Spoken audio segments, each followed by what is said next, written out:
ఈరోజు వేములవాడ పట్టణంలో bus depot ముందు స్థానిక ఎమ్మెల్యే గారు మరియు Congress party, CPI party, BJP party అన్ని పార్టీలు ఐక్యతతోని ఈరోజు ఇక్కడ కూర్చుండడం జరిగింది డిపో ముందు.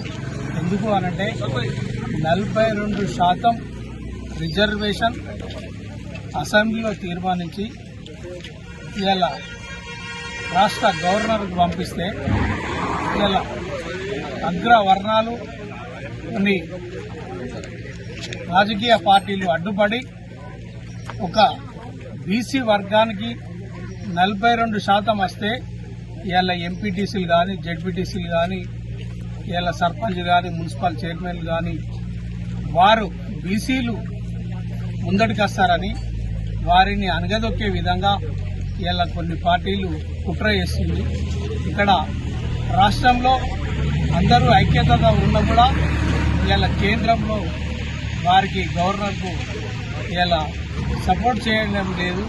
సపోర్ట్ చేయక ఆ జీవోను రద్దు చేసే విధంగా ఇలా కుట్ర పొందుతుంది. కాబట్టి దానికి వ్యతిరేకంగానే ఇవాళ బీసీల బంధు ఐక్యత ఇవ్వడం జరిగింది. దానికి సంపూర్ణంగా ప్రజలు మద్దతు తెలుపుతున్నారు.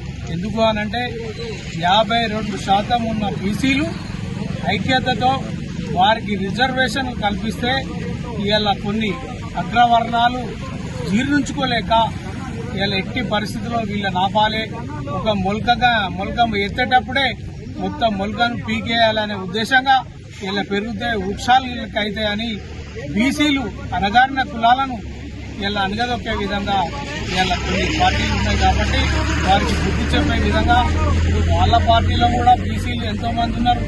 వాళ్ళు కూడా ఐక్యతతో ఉన్నారు. కానీ కొంతమంది ఉన్నతంగా ఉన్నోళ్ళు, ఒక కేంద్ర మంత్రులు కావచ్చు, గవర్నర్ కావచ్చు, కేంద్రంలో ఉన్నోళ్ళు ఇలా అణగదొక్కే విధంగా చూస్తున్నారు. కాబట్టి దానికి వ్యతిరేకంగా ఇలా పోరాటం జరుగుతుంది. ఈ పోరాటం ఇక్కడితో ఆగిపోదు.